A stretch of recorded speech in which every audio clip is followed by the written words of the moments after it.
Hey guys, and welcome back to the channel and back to another Black Desert Online video. Real quick, if you're new to the channel, please subscribe, hit that like button, and feel free to leave a comment with any questions that you have down in the comments section below. So today we're going to be talking about some basic little tips and tricks for beginners. If you're a veteran player, I don't know how much you'll get out of this video, but feel free to listen along and add into the comments any other advice you may have.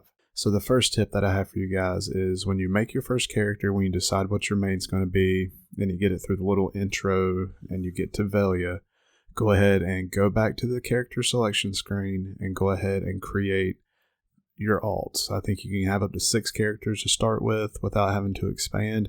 Go ahead and make 6 characters. This will allow you to start storing up energy as you gain knowledge on your main, so that way you can have your alts gather for you and use the night vendor, things like that in the future. I would also recommend making an alt for life skilling. The shy is great for that. It wasn't around whenever I started playing, so my life skills are spread out over several of my tunes, but alts definitely help. Now when it comes to your alts, you do not need to get an extra set of gear for every alt that you have. All of your accessories and your armor pieces can be worn on any character, and some of your sub-weapons and main weapons are interchangeable between certain classes. So you don't need to get a whole new set of gear for every alt that you have. You just need to put your gear from your main in storage, and then you can get it out on a different character because it can be worn at any level.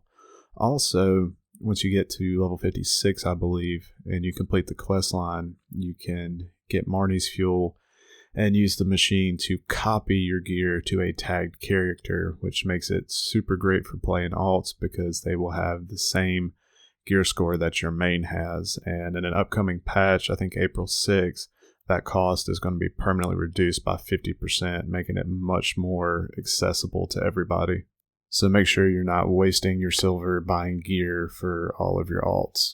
The next thing that I want to talk about, and it's a big one, is the cash shop. You do not need to feel like you need to buy things from the cash shop, especially if you're new to the game, you're just trying it out, you're not sure that this is the game that you want to play for an extended period of time.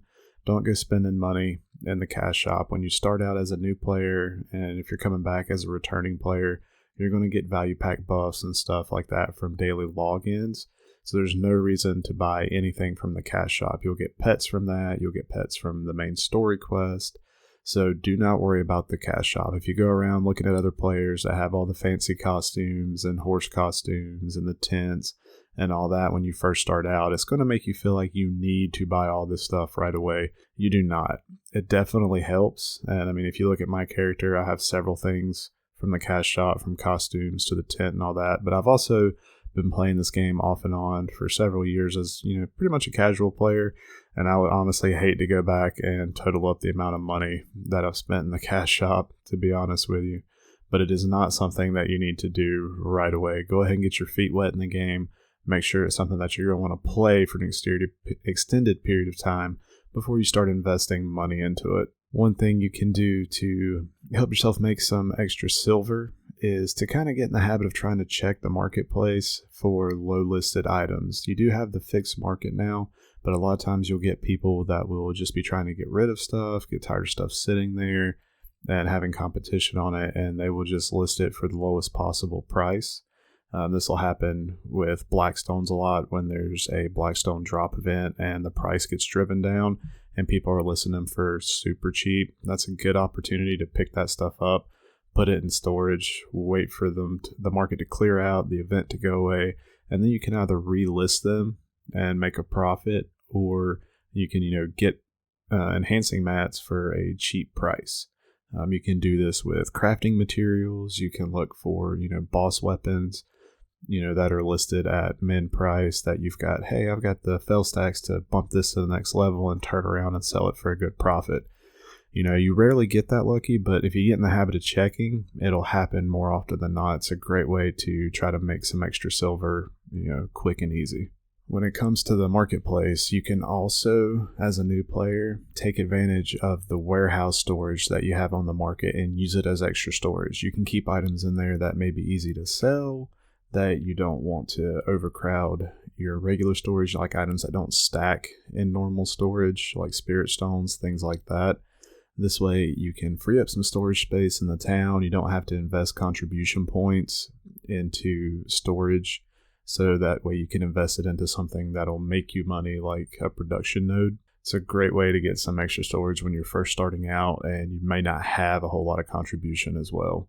The next two things kind of go hand in hand, and that will be to, once you get some contribution points, go ahead and start a worker empire, but keep it basic, keep it focused.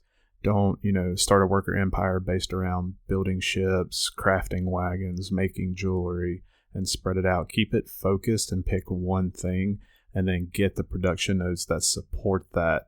That way you can be efficient and eventually be able to support yourself, get a little income, and then whenever you have a lack in supply, buy the items you need off the marketplace to keep churning out the items that you're making, because you'll still make a profit. It just won't be as much as if you gathered all the materials yourself. And this is a great way to build passive income. Now with that, you need to leave your game running pretty much all the time. Just minimize it to tray, leave your computer on all night, because your nodes and your production, your crafting stations in the cities are only going to finish the cycle that they're on. If you exit the game, they're not going to keep repeating. So you need to leave the game running all the time as much as possible to keep your profits up and keep that passive income building. So if you set up a worker empire, which like I said, I recommend doing because it's great passive income, you need to make sure you're letting your game run all night long. As a new player, it is very important that you complete the main story quest, especially up through Medea and then into Valencia. Is pretty easy to do with just the gear that you're going to pick up along the way before you really settle into grinding. This is going to get you your contribution points. It's going to help build your energy. It's going to get you more familiar with the game. And you're also going to get some pets and other rewards out of it. So make sure as a brand new player that you complete the main storyline before you really just jump into the grind of the game. A big thing to keep in mind as well is this game is a marathon. It's not a sprint. Even with all the catch-up mechanics and the ease of farming silver for new players now, there's no way that you're going to be able to catch up to guys that have been playing this game from launch in just a few months, especially as a casual player. So keep it in mind that it is a marathon, not a sprint. Don't burn yourself out, grinding your hands to the bone straight from the get-go. Take the time, enjoy the game. Don't try to, get that high-end gear score within a couple months, because you're going to hit a wall really fast and you're going to get worn out and you're not going to want to play the game anymore. So keep in mind that you need to just kind of take it slow and do not try to rush it. Another useful tip for you is all your enhancing materials that you get while questing, going through the main storyline, grinding, your blackstones, Caphras stones, hards and sharps, all that kind of fun stuff. Just save it up, put it in storage, let it build up, and then either sell it in bulk whenever they're, especially, during events, whenever the stuff's sold out and it's pre-ordered all the time on the marketplace, sell it then, or save it up so you can enhance your gear up yourself without having to spend a lot of money on materials.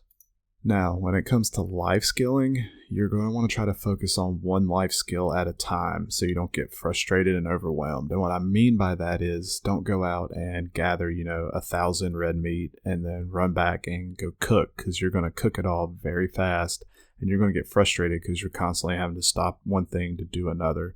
Focus on one thing at a time. Go out, gather for several hours, get a big stockpile of materials, then go back, set your, character up and basically AFK craft with it for a while. It's going to make it a lot easier on you. And don't try to, level cooking, alchemy, hunting, trading, all this stuff at one time. Focus really on one thing at a time, and you're going to see your profits from doing that, kind of skyrocket a lot faster than if you spread your effort around.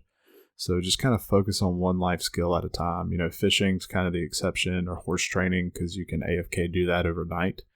But when it comes to the more active life skills, try to focus on one at a time.